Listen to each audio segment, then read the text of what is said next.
e lhe disseram: sabes que o Senhor hoje tomará o teu Senhor por cima de tua cabeça? E ele disse: também eu bem sei, calai-vos. E Elias lhe disse: Eliseu, fica-te aqui, porque o Senhor me enviou a Jericó. Porém ele disse: vive o Senhor, viva a tua alma, que te não deixarei. E assim vieram a Jericó. Então os filhos dos profetas que estavam em Jericó se chegaram a Eliseu e lhe disseram: sabes que o Senhor hoje tomará o teu Senhor por cima de tua cabeça? E ele disse: também eu bem sei, calai-vos. E Elias disse: fica-te aqui, porque o Senhor me enviou ao Jordão. Mas ele disse: vive o Senhor e viva a tua alma, que não te deixarei. E ambos foram juntos. E foram 50 homens dos filhos dos profetas de longe para o defronte, e eles ambos pararam junto ao Jordão. Então Elias tomou a sua capa e a dobrou, e fendeu as águas, as quais se dividiram para as duas bandas, e passaram ambos em seco. Sucedeu, pois, que havendo eles passado, Elias disse a Eliseu: pede-me o que queres que te faça antes que eu seja tomado de ti. E disse Eliseu: peço-te que haja porção dobrada de teu espírito sobre mim. E disse: coisa dura pediste, que me vires quando for tomado de ti, assim se fará, porém se não se fará. E sucedeu que, indo eles andando e falando, eis que um carro de fogo com carros de fogo separou um do outro, e Elias subiu ao céu no redemoinho. E que vendo Eliseu, clamou: meu pai, carros de Israel e seus cavaleiros. E nunca mais viu, e tomando suas vestes, rasgou em duas partes. Também levantou a capa de Elias e lhe caíra, e voltou e parou à borda do Jordão. E tomou a capa de Eliseu que lhe caíra, e feriu as águas, e disse: onde está o Senhor, Deus de Elias? Então feriu as águas e dividiu elas para uma e outra banda, e Eliseu passou. Fala-se comigo, Senhor Jesus. Fala comigo e me faz entender os teus propósitos, as tuas promessas. Pode assentar, glorificando o Rei da Glória com bastante palma e glória a Deus, aleluia. Nós estamos na campanha A Providência Divina, mas eu quero trazer um tema subordinado: metáforas de uma jornada de sucesso.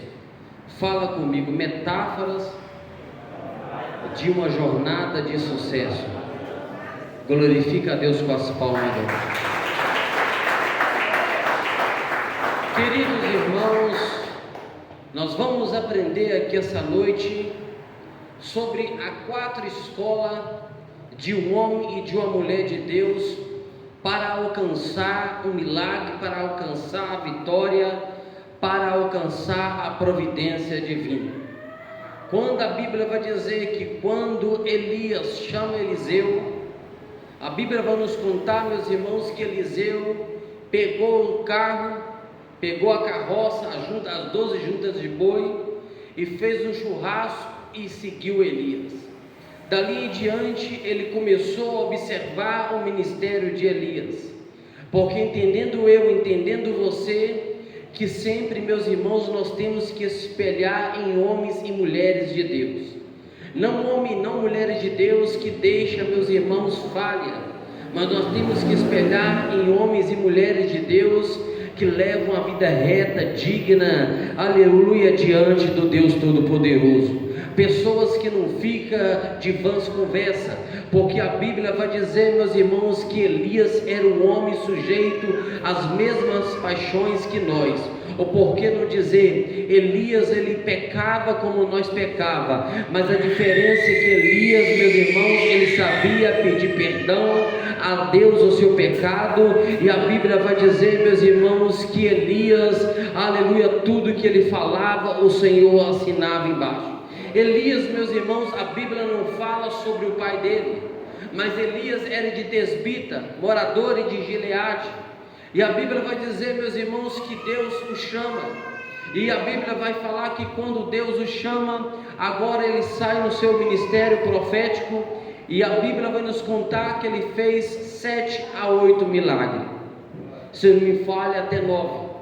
Então agora você vai ver que o primeiro processo, meus irmãos, da escola da vida para o homem e para a mulher de Deus é Gilgal. Por que Gilgal? Gilgal fala de princípios, Gilgal fala de promessa, Gilgal, meus irmãos, fala de trajeto para alcançar a vitória. Quando o povo estava saindo do Egito, a Bíblia vai dizer que depois que Moisés morre, agora vem Josué guiando o povo até a terra prometida. A Bíblia vai dizer, meus irmãos, que agora ele está em Gilgal. Gilgal é a primeira, aleluia, instância para que o homem ele venha renunciar, para que ele venha alcançar a promessa de Deus. Mas para alcançar a promessa de Deus é necessário a promessa, é necessário o princípio, e é necessário o trajeto de vitória e de renúncia para alcançar as bênçãos merecidas do nosso Deus para a nossa vida. Porque, meus irmãos, a graça é um favor imerecido. E nós sabemos, meus irmãos, que o Gilgal, que tudo começou, Gilgal se tornou a primeira escola da vida para a geração de israelita, aonde ele saiu lá do Egito, lá do deserto, e alcançar a terra prometida. E quando você olha, meus irmãos, a segunda escola é Betel. Observa, meus irmãos, que quando Deus chama Abraão e fala com ele, sai da sua terra, da sua parentela, Deus fez promessa para Abraão. Deus não prometeu aonde ele ia, mas ele creu, e a Bíblia vai dizer que isso foi imputado com justiça, aleluia. Ele creu na promessa, e quando ele chega naquela terra de Canaã, a terra estava sem águas, a terra estava passando por um momento difícil, o povo estava passando por fome, e ele vai até Betel e levanta um altar ao Senhor. Em Betel do lado é Ai. Betel significa casa de Deus, Ai significa ruína. Todas as pessoas que estão na casa de Deus têm que firmar nas casas de Deus, não pode sair, porque sair da casa de Deus é cair em ruína, e que quando cai em ruína, meus irmãos, é difícil levantar novamente. Porque Betel, meus irmãos, aleluia, é um lugar onde Jacó também viu a glória de Deus. Quando Jacó ele foge da presença do seu irmão, quando o seu irmão ficou sabendo que ele tinha roubado o seu direito de primogenitura, a Bíblia vai nos contar, meus irmãos, que ele pega um deserto e começa a caminhar. Nesse deserto que ele pega e começa a caminhar, ele fica cansado, sedento, com sede, e no deserto a gente sabe, aleluia, que há muito frio, e de dia há muito calor, mais de 45 graus. Então agora à noite, o que ele faz? Ele pega uma pedra, e quando ele pega aquela pedra, ele coloca aquela pedra como um travesseiro, e ele deitando sobre aquela pedra, ele descansou. Ele não viu nem o frio passar, e quando ele descansou naquela pedra, ele teve visões de Deus. Sabe o que eu quero te dizer com essa palavra? Toda vez que você está cansado, você tem que deitar nessa pedra. Essa pedra é Jesus Cristo Nazareno, e toda vez que você descansar nessa pedra, você vai ter visões do céu. Deus vai te mostrar as conquistas que você vai alcançar através da promessa de Deus. Jacó deitou naquela pedra, e a Bíblia vai dizer que ele vê uma escada do alto até embaixo. Ele vê anjo subindo, ele vê anjo descendo, e na ponta daquela escada lá em cima ele viu o nosso Deus, que fez promessa para Jacó: assim como eu fui com seu avô Abraão, assim como eu fui com seu pai Isaque, eu também serei contigo. A Bíblia vai dizer, meus irmãos, que ele ficou admirado. Ele levanta um altar e dá o dízimo ao Senhor, e faz promessa para o Senhor, dizendo: se o Senhor me abençoar nessa nessa jornada, e quando eu voltar, eu darei o dízimo de tudo. E a Bíblia vai dizer que ele foi, depois de 20 anos ele voltou, e a Bíblia vai nos contar, meus irmãos, que ali foi as 12 tribos de Israel saindo de Jacó. A promessa que Deus fez lá atrás para Abraão se concretizou na vida do neto dele. Isso que Deus vai fazer na tua vida que essa noite, Deus vai concretizar vitórias que estão muito tempo profetizadas, está muito tempo, aleluia, revelada. Deus vai fazer concretizar essa noite, se você ficar em Betel e levantar um altar em nome do Senhor.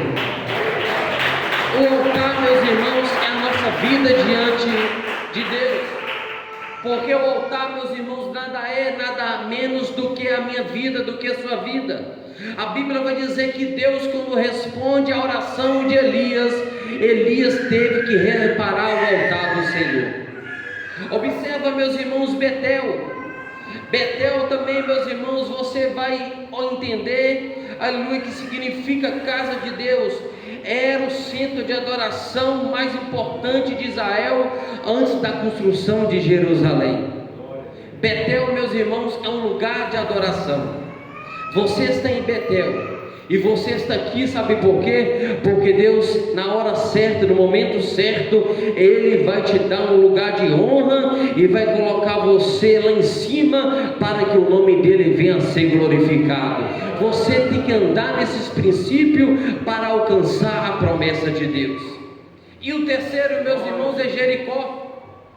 Quem não se lembra, meus irmãos, de Jericó, que quando agora Josué, aleluia, chefe do exército do Senhor, general do exército do Senhor, ele assume a frente, meus irmãos, e depois que Moisés morre, aleluia, quando ele atravessa o Jordão, ele dá de frente com a grande Jericó, a grande muralha. Talvez assim também está a sua vida. Talvez você está numa grande batalha, uma grande tempestade, uma grande muralha ao teu favor, e você não vê saída nem na esquerda nem na direita. Mas eu quero falar para você que essa noite você vai vencer isso em silêncio, dando volta e cantando o hino da vitória. Porque quando você dá volta, como Ezequiel deu volta no vale de ossos secos, aleluia, a Bíblia vai dizer que o povo deu uma volta, deu duas voltas, tudo em silêncio, deu 3 voltas, 4 voltas, 5 voltas. O povo não tinha arma, o povo não tinha nada, o povo só tinha, meus irmãos, aleluia, aquele chofar, meus irmãos, aquelas trombetas, só tinha aquilo nas suas mãos, a única arma que o povo tinha. Na lógica humana, meus irmãos, não tinha como vencer Jericó, mas na ótica de Deus, Jericó caiu por terra e o povo alcançou a promessa em nome de Jesus Cristo. Glória a Deus.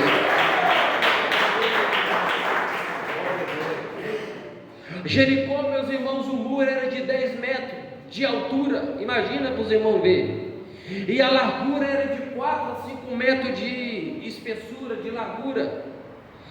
O povo mais pobre, ele estendia a casa, aleluia, sobre as muralhas de Jericó. Só você vê a casa de Raabe, ficava por cima das muralhas de Jericó.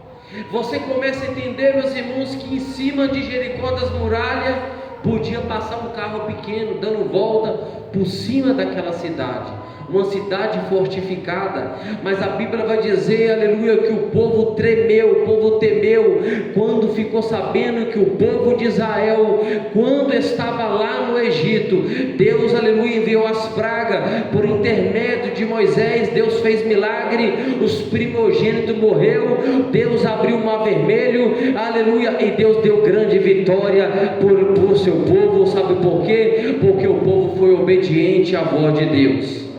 É bem verdade que o povo começou, meus irmãos, a murmurar. Isso de fato acontece. Há uma grande murmuração, meus irmãos, entre o povo de Deus. É só a pessoa receber a bênção, depois que recebe a bênção, aí já vem a murmuração. O povo de Israel estava lá no deserto, não tinha água. Aleluia, Deus mandou Moisés tocar nas rochas e a água fluía. Não tinha carne para o povo comer. Deus mandou codornizes, não tinha pão para o povo comer, Deus mandou o maná, aleluia, o pão, meus irmãos, que era recheado de mel. Mas o povo, meus irmãos, sempre reclamava, sempre murmurava.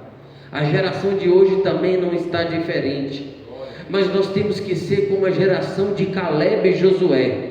Mesmo diante do deserto, mesmo diante de tantas circunstâncias, de tantas coisas, aleluia, que às vezes nós pensamos em desanimar, nós sabemos que nós não podemos desanimar, porque o mesmo Deus que abriu o mar vermelho, o mesmo Deus que abriu as águas do rio Jordão, é o mesmo Deus que entregará a vitória na minha vida e na sua vida, através da fé e através da comunhão com Deus.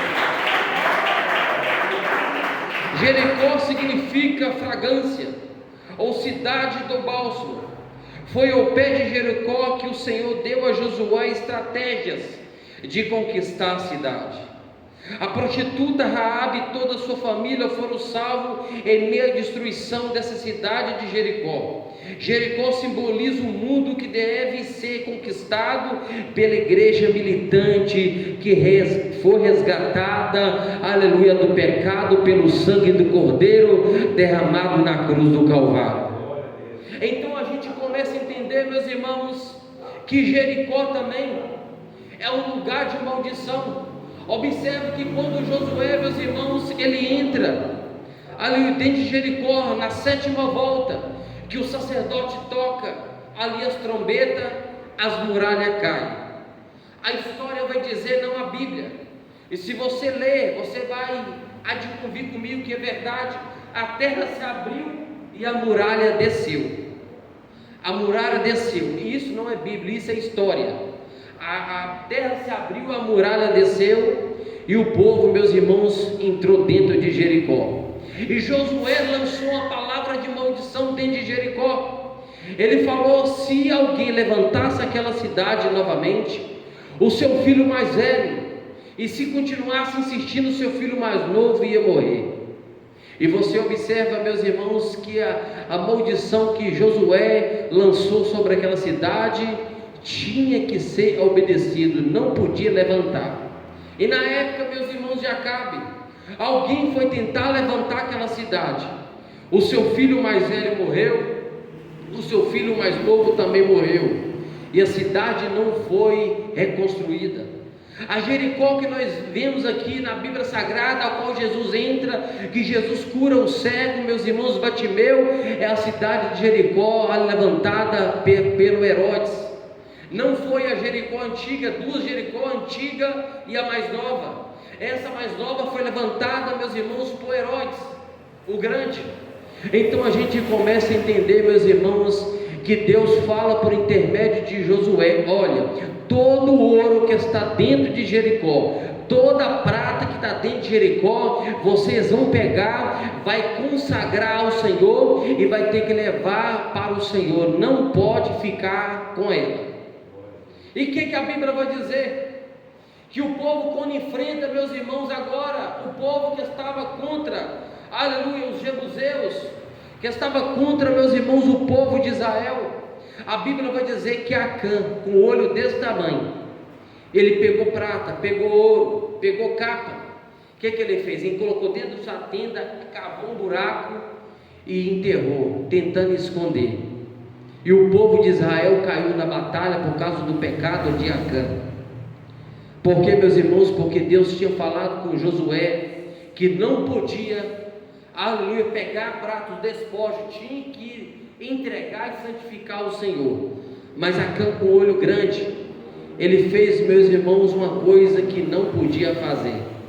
Então o povo perdeu a batalha, Josué ficou irado, e a Bíblia vai dizer que Josué rasga suas vestes e dobra o joelho e pede a Deus direção. Deus falou: o povo de Israel pecou mais uma vez contra ele.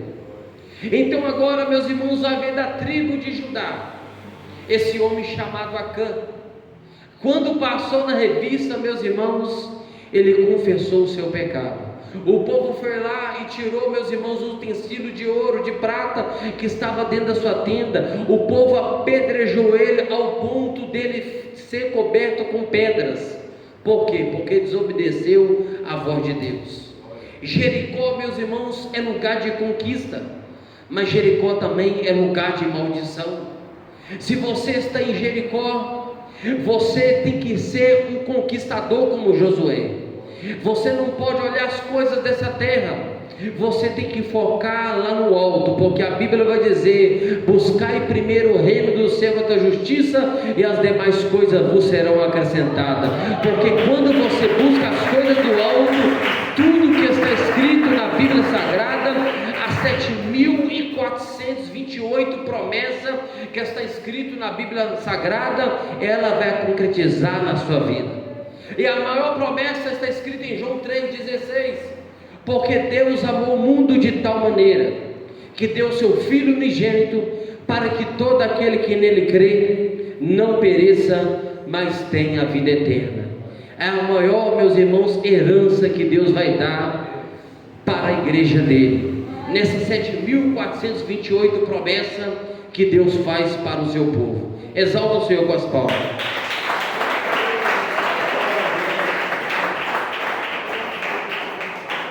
E depois, meus irmãos, de Jericó, agora o quarto estágio, a Bíblia vai falar sobre o Jordão. O quarto estágio da vida do cristão é o Jordão.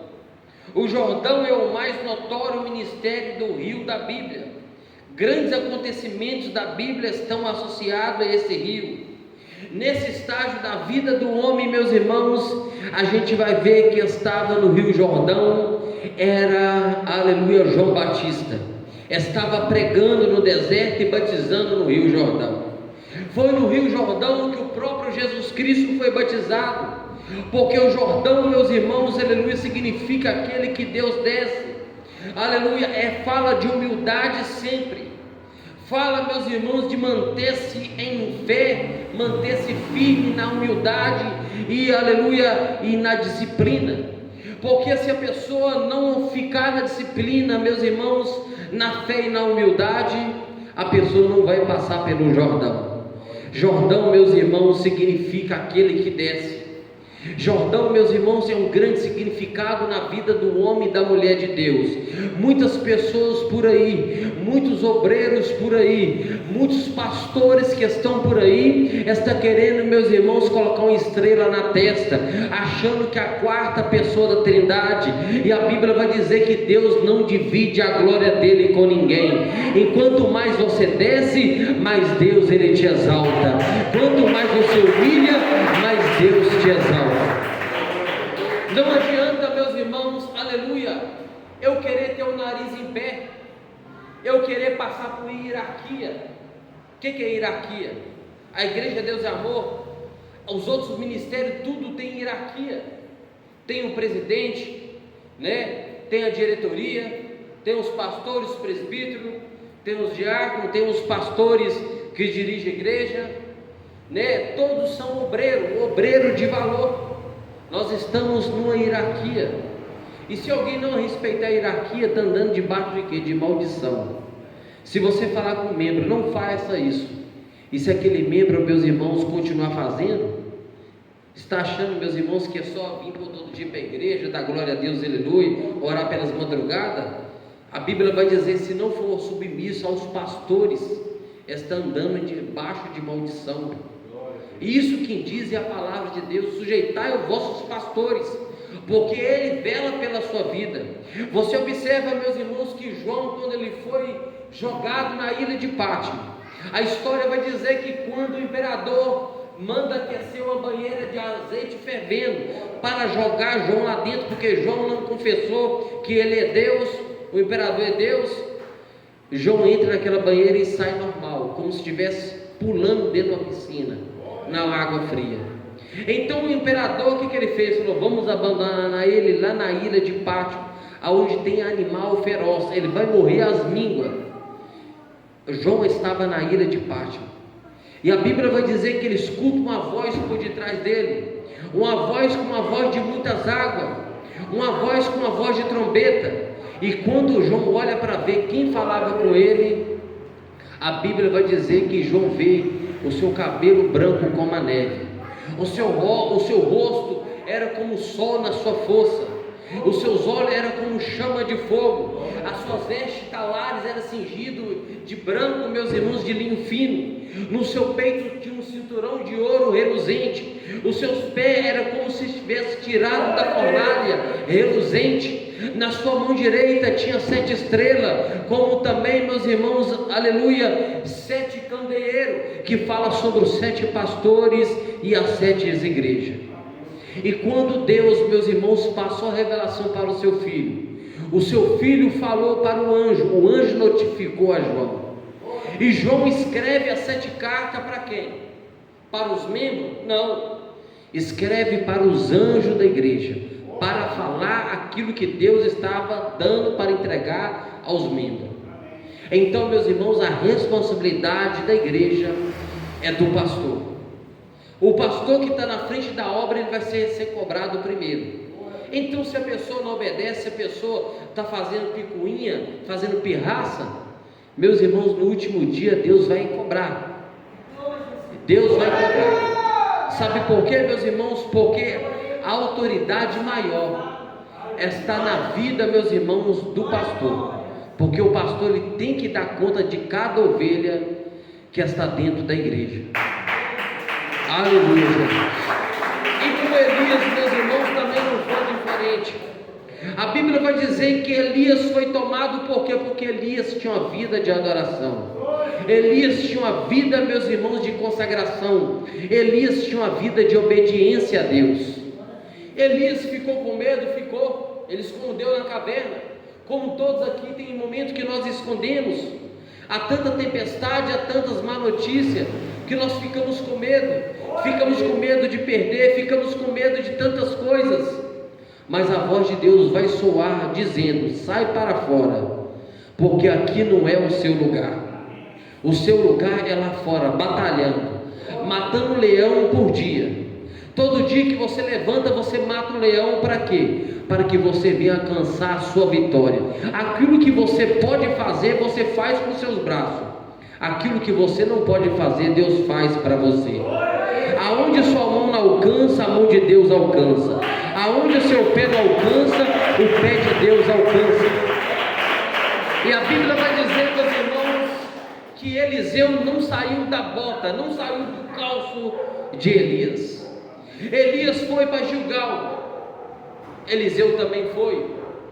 Elias foi, meus irmãos, aleluia, para Jericó, ele também foi para Betel, ele também foi para o Jordão, ele também foi.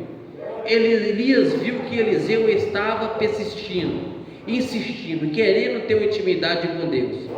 Elias pergunta: o que queres que eu te faça antes que eu seja tomado? Eliseu podia ter pedido um tanto de coisa. Sabe o que ele pediu?